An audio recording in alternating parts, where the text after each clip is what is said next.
Art of investing के types of mutual fund videos में आपका हार्दिक स्वागत है। इस वीडियो में हम लोग देखेंगे कि कितने टाइप के म्यूचुअल फंड्स अवेलेबल हैं और कौन कौन सी अच्छी स्कीम्स हैं जहां पर आप इन्वेस्ट कर सकते हैं। तो आइए शुरू करते हैं। म्यूचुअल फंड्स को हम कई पार्ट में डिवाइड कर सकते हैं। इस इमेज के थ्रू मैं आपको बताना चाहता हूं कि हम प्रिंसिपल इन्वेस्टमेंट अगर हम इन्वेस्ट करना चाहते हैं उसके हिसाब से हम किन किन अलग अलग कैटेगरी में किन किन अलग अलग स्कीम्स में हम अपने पैसों को इन्वेस्ट कर सकते हैं। So on the basis of principal investment, we have these 5 categories: equity, debt, hybrid, solution oriented and other schemes. लेकिन इसके अलावा एक और कैटेगरी होती है जिसके अंदर हम अपने म्यूचुअल फंड्स को डिवाइड कर सकते हैं। वो कैटेगरी है मेच्योरिटी पीरियड के बेसिस पे। उसके अंदर 3 कैटेगरीज होती हैं: ओपन एंडेड, क्लोज एंडेड और इंटरवल फंड्स। सो एक एक करके हम इसको डिस्कस करते हैं। म्यूचुअल फंड्स ब्रॉडली अगर हम देखें तो ओपन एंडेड और क्लोज एंडेड फंड्स में डिवाइड करते हैं। इंटरवल फंड्स को अभी फिलहाल के लिए छोड़ देते हैं बिकॉज उसकी वैरायटी बहुत कम है, बहुत कम अवेलेबल है वो मार्केट में। बेस्ड ऑन देयर स्ट्रक्चर हम 2 पार्ट में क्लासीफाई करा, ओपन एंडेड या close ended.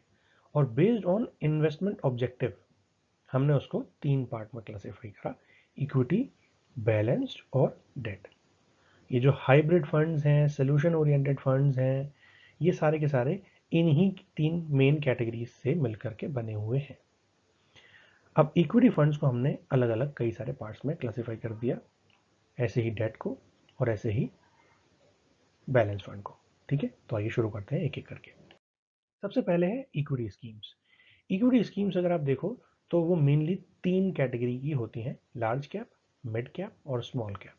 Large cap, mid cap और स्मॉल कैप ये वो फंड्स हैं, वो इक्विटी स्कीम्स हैं जो शेयर मार्केट में लिस्टेड कंपनीज जो होती हैं उनके मार्केट कैपिटलाइजेशन के हिसाब से जो उनकी रैंक है वो उन रैंक के हिसाब से इन्वेस्ट करते हैं।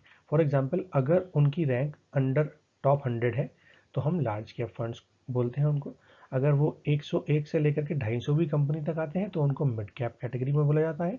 और 250 से ऊपर वाली जितनी भी कंपनीज हैं listed company on the basis of market capitalization, उनको हम स्मॉल कैप कैटेगरी के अंदर लेकर के आते हैं। इसके अलावा एक चौथी कैटेगरी है जिसको बोलते हैं मल्टी कैप। मल्टी कैप में कोई भी कॉम्बिनेशन लार्ज, मिड और स्मॉल कैप का हो सकता है। तो मेनली 4 कैटेगरी है इक्विटी स्कीम्स की: लार्ज, मिड, स्मॉल और चौथी हाइब्रिड बोल दो या मल्टी बोल दो। इसके अलावा कॉम्बिनेशन भी होते हैं जैसे लार्ज एंड मिड कैप या मिड एंड स्मॉल कैप या सेक्टरल या thematic fund, ELSS funds. Sectoral और थीमेटिक फंड्स वो होते हैं जो किसी एक पर्टिकुलर सेक्टर की कंपनी में ही इन्वेस्ट करते हैं। जैसे फार्मास्यूटिकल कंपनीज में ही इन्वेस्ट करना है तो जितनी भी फार्मास्यूटिकल कंपनीज हैं उनमें इन्वेस्ट कर सकते हैं, चाहे वो मिड की हो, चाहे वो स्मॉल कैप की हो, चाहे वो लार्ज कैप की हो। सिमिलरली कोई और जैसे इंफ्रास्ट्रक्चर सेगमेंट हो सकता है, बैंकिंग सेगमेंट हो सकते हैं, IT या टेक्नोलॉजी सेगमेंट हो सकते हैं, ऐसे कई सारे सेक्टर्स हो सकते हैं। अगली कैटेगरी है ELSS फंड्स। इसको बोलते हैं इक्विटी लिंक्ड सेविंग स्कीम्स। ये बेसिकली 80C कैटेगरी के अंदर जो हम सेविंग शो कर सकते हैं उन फंड्स, ELSS फंड्स के थ्रू हम 80C कैटेगरी के अंदर अपना इन्वेस्टमेंट शो कर सकते हैं। तो अगर हम टैक्स सेविंग करना चाहते हैं तो हम ELSS फंड्स के अंदर निवेश कर सकते हैं। ELSS फंड्स में हमारा 3 इयर्स का लॉक इन पीरियड होता है, यानी अगर हम एक इन्वेस्टमेंट करते हैं तो हम वो 3 साल तक नहीं निकाल सकते। इसी बेसिस पे हम इनकम टैक्स में छूट ले सकते हैं 80C कैटेगरी के अंदर। कुछ फोकस्ड फंड होते हैं जो पर्टिकुलर इंडेक्स की या पर्टिकुलर सेगमेंट की कुछ सिलेक्टेड कंपनीज के अंदर ही इन्वेस्ट करते हैं। इनके रिटर्न्स कंपैरेटिवली अच्छे भी हो सकते हैं, लेकिन अगर सपोज वही लिमिटेड कंपनीज अच्छा परफॉर्म नहीं करती हैं तो इनके रिटर्न्स कंपैरेटिवली ख़राब भी हो सकते हैं। बट ये वही 25, 30, 50 कंपनीज के फोकस्ड कंपनीज पर ही अपना फोकस करते हैं और वहाँ पर इन्वेस्ट करते हैं। वैल्यू फंड्स, कुछ वैल्यू फंड्स हैं जहाँ पर अभी लगता है कि हाँ इनमें वैल्यू हो सकती है, आज की डेट में नहीं है लेकिन कुछ समय में हो सकती है, तो उन फंड्स में अगर हम इन्वेस्ट करें तो वैल्यू फंड्स होते हैं। और एक होते हैं Contra funds. For example market की कंडीशन कुछ और कह रही है तो हम उसके ऑपोजिट जा करके, ऑपोजिट ऑफ द ट्रेंड जा करके अगर हम इन्वेस्ट करना चाहें तो वो कॉन्ट्रा फंड्स होते हैं। अगली स्कीम है डेट स्कीम्स। डेट स्कीम्स में बहुत सारे क्लासिफिकेशंस हैं और बेसिकली ये शॉर्ट ड्यूरेशन फंड्स या अल्ट्रा शॉर्ट ड्यूरेशन फंड्स के नाम से बोले जाते हैं। बेसिकली जो इक्विटी स्कीम्स हैं वो इक्विटी स्कीम्स सारी की सारी कंपनीज में इन्वेस्ट करती हैं जो शेयर मार्केट में लिस्टेड हैं, है ना। लेकिन जो डेट स्कीम्स हैं, ये डेट स्कीम्स जो थोड़े सिक्योर ऑप्शंस हैं, जैसे कि बैंक के फंड्स हो गए या बैंक की एफडीज हो गई या और अलग अलग इंस्ट्रूमेंट्स हैं बैंक के, जिसमें हम थोड़े टाइम के लिए पैसा इन्वेस्ट कर सकते हैं, जिससे कि कंपैरेटिवली रिटर्न थोड़ा स्लो मिले लेकिन सेफ रहे। तो ऐसी स्कीम्स में हम डेट स्कीम्स बोलते हैं। जैसे ओवरनाइट फंड्स हैं या लिक्विड फंड्स हैं या अल्ट्रा शॉर्ट ड्यूरेशन फंड है, लो ड्यूरेशन फंड है, मनी मार्केट फंड है, शॉर्ट ड्यूरेशन फंड्स हैं, डायनामिक बॉन्ड फंड है, कॉर्पोरेट बॉन्ड फंड है। बहुत सारे कॉर्पोरेट जो फैमिलीज हैं, कॉर्पोरेट जो इंडस्ट्रीज हैं, उनके कुछ बॉन्ड्स होते हैं, तो उन बॉन्ड्स में हम इन्वेस्ट कर सकते हैं through the debt schemes. Credit risk fund है या गिल्ट फंड है और एक फ्लोटर फंड्स है। तो ये काफ़ी सारी स्कीम्स हैं, डेट कैटेगरी के अंदर आती हैं। अब अगर हम हाइब्रिड स्कीम को देखें तो हाइब्रिड स्कीम बेसिकली एक कॉम्बिनेशन है इक्विटी एंड डेट का। हाइब्रिड स्कीम्स में कुछ पोर्शन में इक्विटी हो सकती है और कुछ पोर्शन में डेट हो सकता है। यानी कुछ पोर्शन, सपोज 65-35 टू मेक 100%, तो हम 65% इक्विटी में स्टोर करें, इन्वेस्ट करें और 35% डेट में इन्वेस्ट करें, तो ये एक टाइप का हाइब्रिड फंड हो गया। तो कंजर्वेटिव हाइब्रिड है जहाँ पर डेट ज़्यादा होता है, इक्विटी कम होती है। बैलेंस्ड जहाँ पर लगभग बराबर बराबर। एग्रेसिव हाइब्रिड जहाँ पर इक्विटी कंपैरेटिवली ज़्यादा।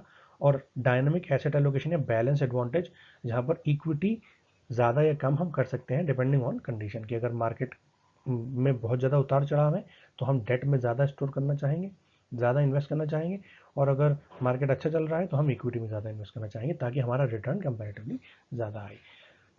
एक आर्बिट्राज फंड भी होते हैं। बेसिकली कॉम्बिनेशन है कुल मिलाकर के इक्विटी और डेट फंड्स का।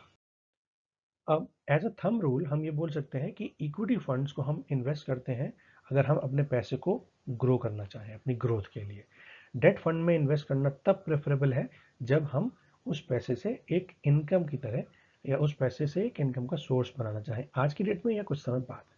और लिक्विड फंड्स में हम तब इन्वेस्ट करते हैं जब हमें कुछ समय के लिए अपना इन्वेस्टमेंट जो है वो पार्क करना होता है। फॉर एग्जांपल हमें ये पता है कि शेयर मार्केट में बहुत उतार चढ़ाव होते हैं, तो अगर हम सपोज आज से 10 साल के लिए इन्वेस्ट करते हैं, हमें पता है कि नॉर्मल बैंकिंग की एफडी से या और किसी इंस्ट्रूमेंट से ज़्यादा हमें इक्विटी फंड्स में इन्वेस्टमेंट मिलेगा, रिटर्न मिलेगा। लेकिन हमें नहीं पता कि वाकई में उस टाइम पे हमारी मार्केट कंडीशन कैसी होंगी। जैसे कि आजकल के समय में कोरोना की वजह से शेयर मार्केट बहुत ज़्यादा गिरा हुआ है, कुछ समय पहले और ज़्यादा गिरा था, अब काफ़ी रिकवर कर लिया है।